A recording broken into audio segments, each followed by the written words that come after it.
going to continue testing PVMs, test the other CPS2. I've already noticed, Corey said there was noise in the RGB. So I'm not really sure what to make of it.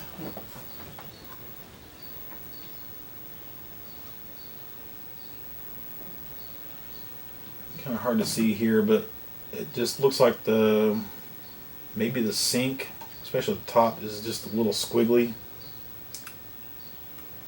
Also, this particular, oh, maybe they're all like that. I'm not sure how to get audio and RGB at the same time. Like, I've got audio feeding into the A input. I could put it in the B input or the S video input. But how do I get audio and RGB? Do I have to send it out somewhere else? I guess so. I mean, it's just a mono speaker down here, so sending it somewhere else might be the best plan anyway. Yeah, I don't care for the buttons, like volume up and down. Doesn't give you any indication of where it's at. And I don't even think, does this one even have a menu? I don't think it does. A lot of the other ones do. So it's possible that the 1342Q is not as popular as the other ones. But, I mean, if you just need an RGB monitor, once you get everything set, you don't really need the menu, I guess. But I've been in the menu on all the other ones and played around a little bit. It was a little more in-depth stuff, a little bit out of my depth, if I'm being honest.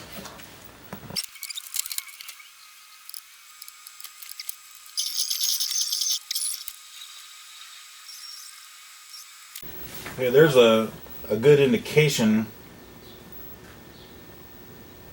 Maybe it's the PVM, maybe it's the SuperGun. I don't want to say this CPS2 is doing it as well.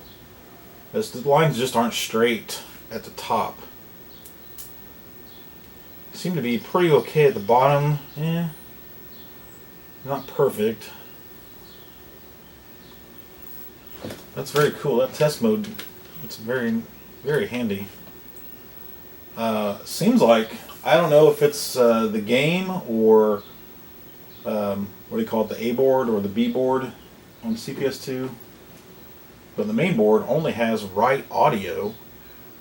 I had to hook it up to my external sound source. Memory check.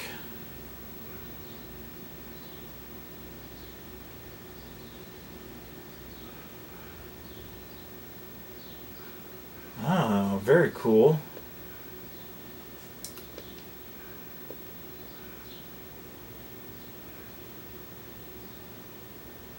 It says stereo sound.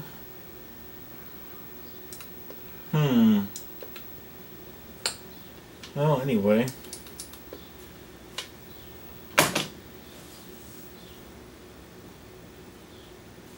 I can definitely swap the cartridges, find out, but they're both doing the sync or whatever up here is not looking correct, so that could be the SuperGun or it could be the PVM. I haven't tried another PVM yet.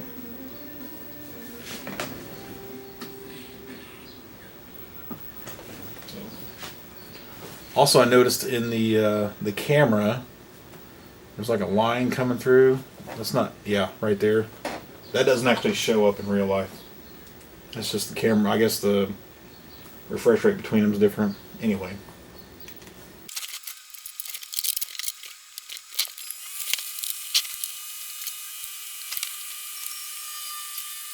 Well,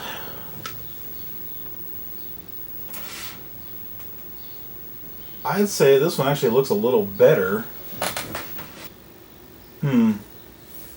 Yeah, the other ones have a degauss button up front too, and this one doesn't. So there's a couple features missing. Well, 3 features: the 16:9, the degauss, and then the menu, and just the buttons themselves. I just don't really care for this model as far as like interface. I mean, as far as it being an RGB monitor, it's probably fine, but I'm going to say that probably looks a little better, especially right up in here. I mean, it looks a little straighter down here. It might actually be in that first monitor that I had this pattern on was showing the issue. And that could be what the convergence thing, trying to do all that stuff, is beyond me. I'm sure I can learn how to do it, I just don't really want to, if I'm being honest. So, I mean, it works. Let's get back out of it. It does work, so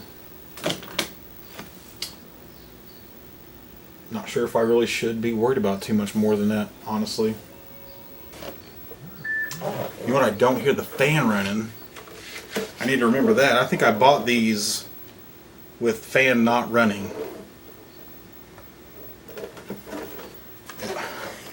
And we have a sticker says, right there it says fan no good. You can see it's a Japan main, which is fine. I believe that blue is US games and green are the Japanese games.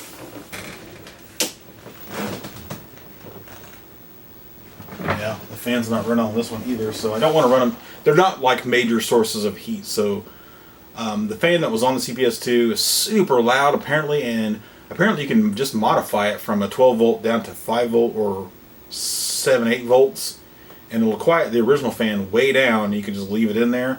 But they're like, even Smoke Monster mentioned in one of the threads about CPS2 about a certain fan that they were using, and it was some German fan, just ultra silent. And of course, it's like a $40 fan now, and it's just insanely expensive. See, why is that one red in configuration? Just a difference in firmware, maybe?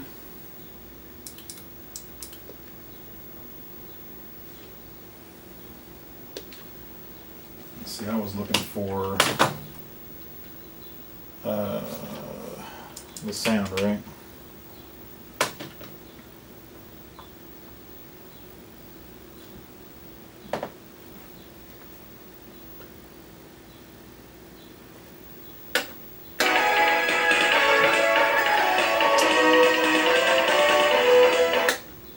Well, A should be left audio, and then B is right audio.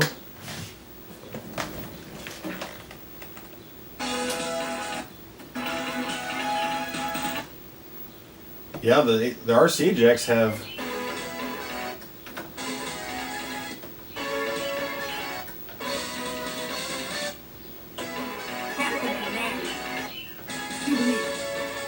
that's definitely stereo. I can hear different effects in left and right.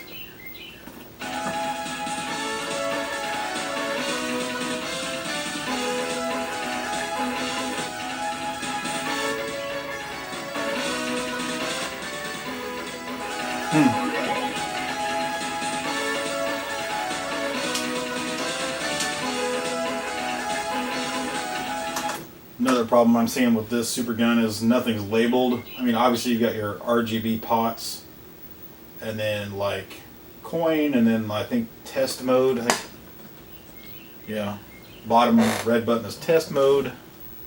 But I want to say there's like a on off on rocker switch. It's not labeled. I'm assuming that might be like the audio thing. Like that was a big deal. Is the audio being a certain voltage or whatever. Huh. So I don't get left and right here, but I do from the CPS2 itself. And you know, this SCART is only it's an 8-pin Genesis 2, which I believe does have stereo capability.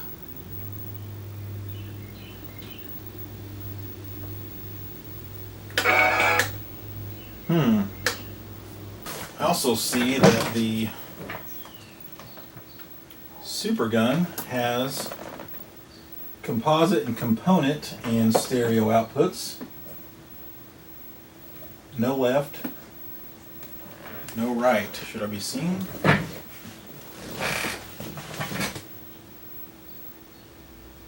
My 5 volts have dropped quite a bit.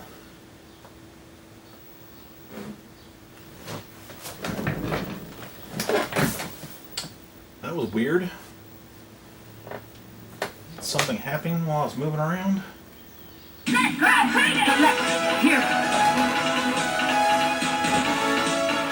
So there's right. No left. Huh.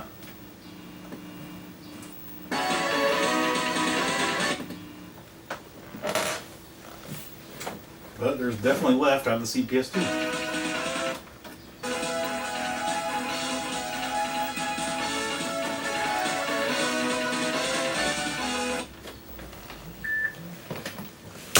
That is super weird.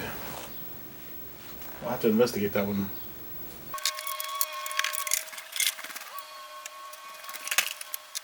Okay, here's a look at the back of the 3 14N1U units. As you can see, there's nothing there besides S-video and composite input. And of course, I got a BNC to RCA adapter that I was using on the 2030 for composite input on that one.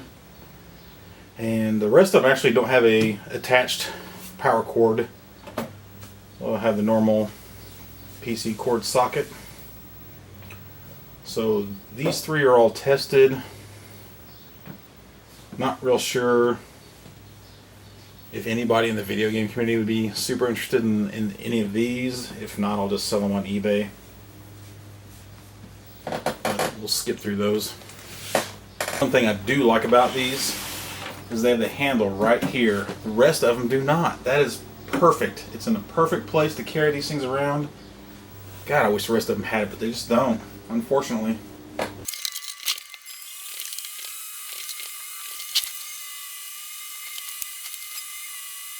And this is the 14M4U. This one actually does have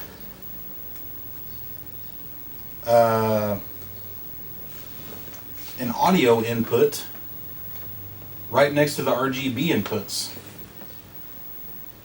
And I swear the other ones did not.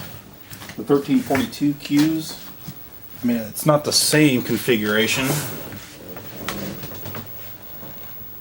because you have line A, line B, line C, and line C is S-video, and the other 2 are composite, and all 4 lines, including RGB, have their own audio inputs. So, yeah, I don't know. Maybe those are some kind of stripped down model. So I assume if I get in here, should we have audio already? And I don't.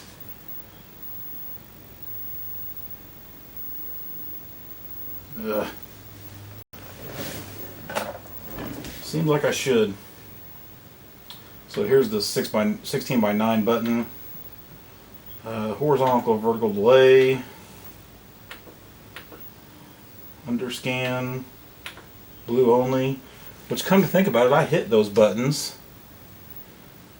when I was doing the 1342s, and it wasn't doing anything on RGB. And one of those was marked bad. Maybe that's why they thought it was bad, because it wasn't doing that, which, I mean, most of this stuff, who cares? I mean, most gamers are not gonna worry about that crap. There's your degauss button. So you have a menu. It's kind of hard to see, but it's there.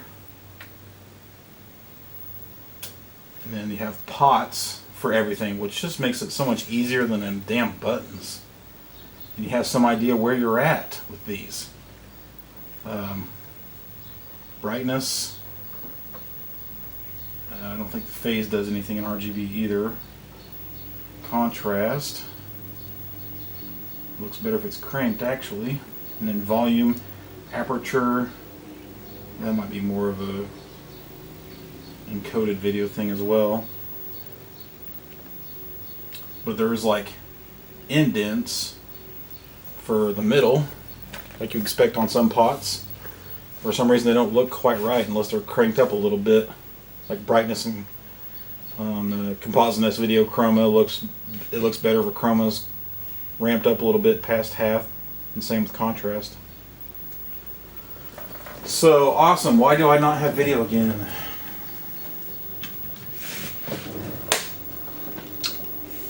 Do I only? Oh, it's only the right audio. I had the left. There's only one RCA jack input. 2,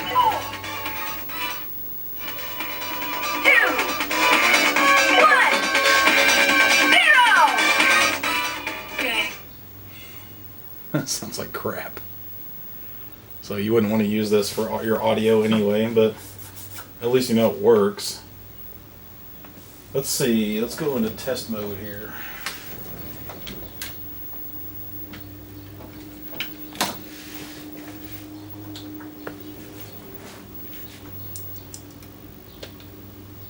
Ooh. Wow, that one looks terrific. I think you would agree after seeing the other two. I don't know if yes, I don't know that anything in the menu is like super important or you need to worry about adjusting it. I think you can preset all of the pots in the menu and then switch between them in the menu so that doing something up here doesn't actually do anything to the monitor. Kind of nice if you got kids. But I think that's the, I mean, I can kind of see a little bit of curve, but that's way straighter than those other two that I tested. So that might bring the value of those down a little bit actually. But yeah, that looks phenomenal compared.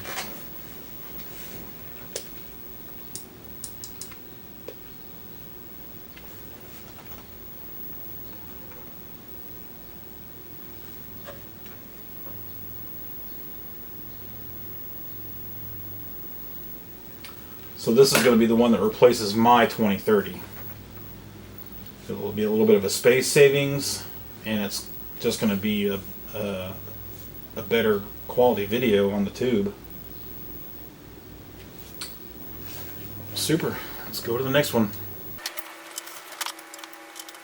So I could show you the connections are looking like on some of these. You can kind of see them here. So just this bottom row, you got RGB, audio, and sync. Looks like the wire is pulling out of that one. This looks like factory made. I mean, it looks, other than down here, like somebody just took a normal B and C cord and put a SCART head on it, which could possibly be exactly what happened.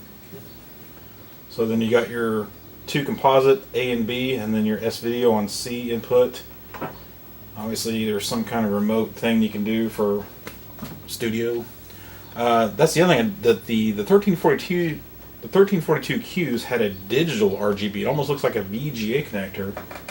I was going to try connecting VGA up to it because I don't really know what that is. When you think digital RGB, you think VGA, etc. So anyway, eventually this one will sit up there and I'll get a lot of crap on top of it.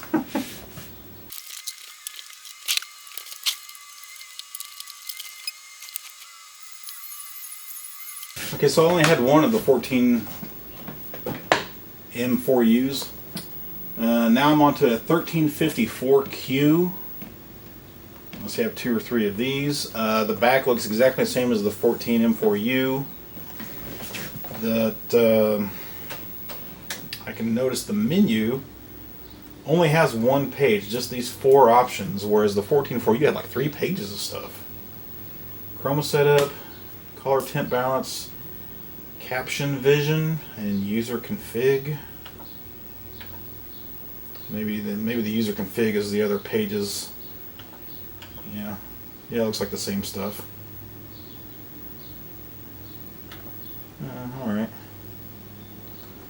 So, same thing. Look at dot crosshatch. Beautiful. I mean, that looks almost as good as the 14 4MU. If not better. I think it looks perfect. I mean, look at that red line right there, right? Just straight up and down. And the bottom one does not follow the tube as well, but I think we can learn to live with it. There's underscan.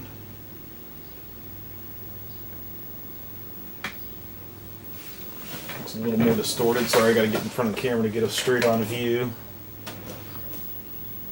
Underscan looks distorted. But you're right. Just yeah, you can see a little bit more distortion over here. But this side looks very straight. I'd say that'd be a very gameable monitor, though. I'm not worried about it being perfectly straight up and down and all that jazz. Audio works and everything, so I'd say that one is good to go.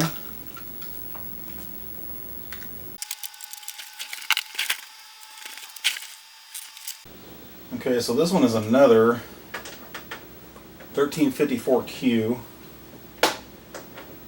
And one note about the one I just did is I made a note that it was loud on startup, like a vibration noise.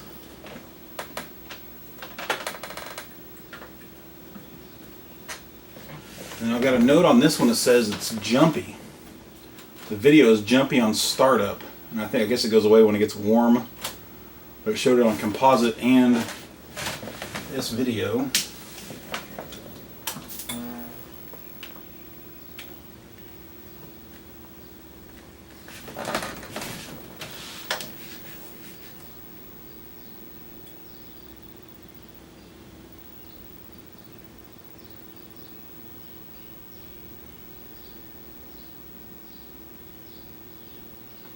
I think I can still see it. I still see.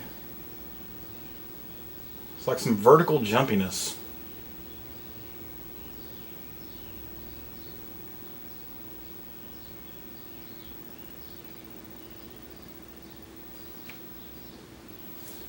But it'd be so difficult. I mean, when you're playing a game, it'd be so difficult to see it.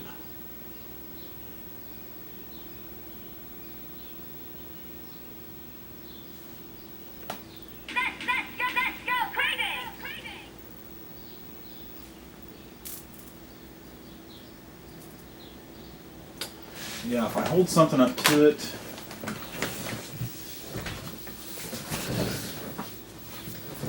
that's what I happen to have handy.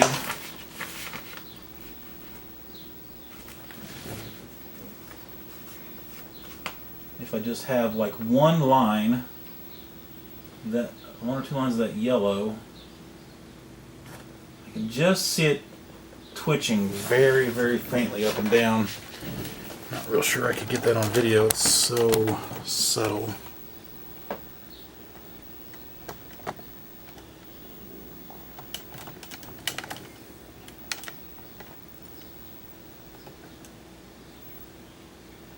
don't think it's going to stay in focus anyway.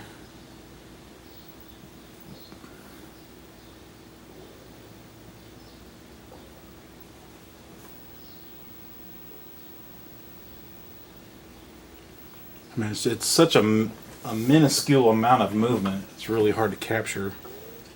Not sure if you can see it or not. But otherwise, it seems to work, so we will proceed.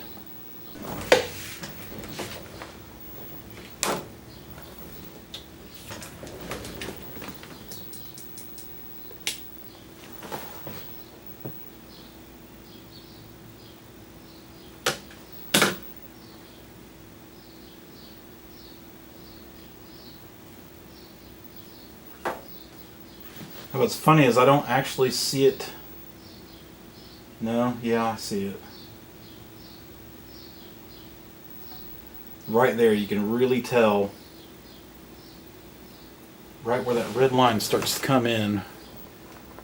Man, it's going to be difficult to get on video. Let me get out my macro lens. When I look at that, that looks like the place where it's most obvious that it's jumping, but I'm really zoomed in with the zoom lens or macro lens, whatever you want to call it. It doesn't seem to be as evident. It just looks more like a flicker.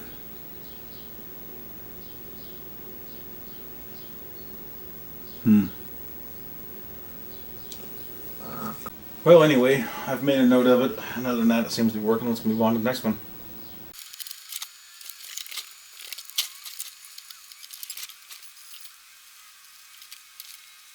Okay, so this is yet a different model. This is a 1351Q. Honestly, this might be the best dot crosshatch pattern I've seen yet. There's just a little bit of distortion on the vertical right there. And it feels like it's, like I remember the red line on that last one being really close to the edge. So maybe it's zoomed in or out, I don't know. It looks really good. Very happy with this one.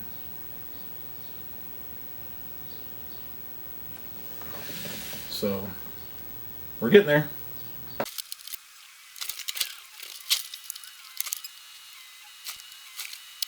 Did you see that? So apparently I'm on line / RGB with external sync, but it had it on B and component, and I'm like, uh-oh, that don't look good. And then I switched it to A, which is RGB. I didn't know there was, I just now seen that there was a second, so there's ABC, there's also RGB and component switch, which I never even thought about testing component because most people are wanting to buy these or really want it for RGB gaming. Let's go crazy! Audio works.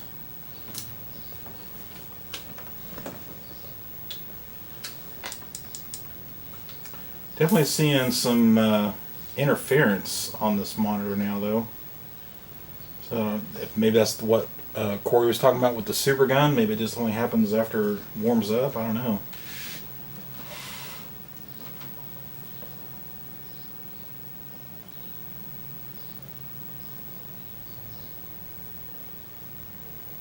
Wow, that looks really good as well. That red line is just perfectly correct on the left side. You can see most of the red line on the bottom. And the left red line is not up against the right side, but it's perfectly straight.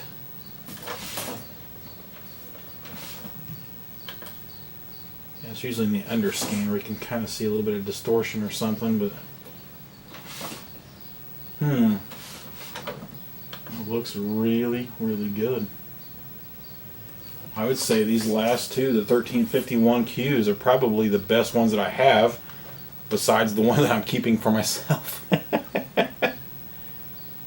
Although I would like to see the crosshatch on the S video or composite on the ones that don't do RGB. And that's about it. I think there's one left. There's one 14-inch monitor left to show you. And it's the one that doesn't work. And I'm going to show you what it does just in case anybody happens to know what that means. This light turns red and I have no control down here.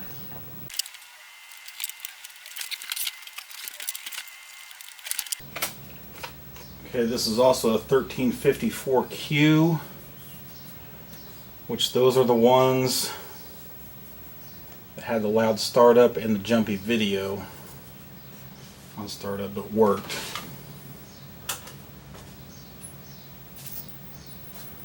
There you go. Red light. And what concerns me is there's no lights on those buttons. So doing anything down here has no effect, but you can hear the CRT energize, which makes me think there's hope. I'm hoping it's just a control issue. I don't know. So the last of the 14s, there's one last surprise in this lot, and honestly, I'm gonna give you a sneak peek, but it might be a separate video. that is the last item in the lot, and I'm very excited about this. Never thought I'd see one. This is supposedly a brand new, never used PVM 2030, which is exactly what I've been using for the last 5-6 years. Now the box, obviously it's been opened, and I haven't really dug around inside of it yet, so it's really hard to say brand new, never opened. Obviously it's been opened, or at least the tape has been busted apart. The way it's shredded, it almost does look like it's been busted apart and not cut, doesn't it? But anyway, that negates the trying to say it's never, new, never been opened. But still, the guy that sold it to me, and I will say he's seen the stickers. It's Duncan Video Installations. I might do an interview with that guy too. Apparently, they did installations for studios and did all the work setting up everything. That looks like a staple right in there. See if I can get around the camera. Yeah, it was stapled shut, so it's definitely been opened. And there you can see the top of the TV.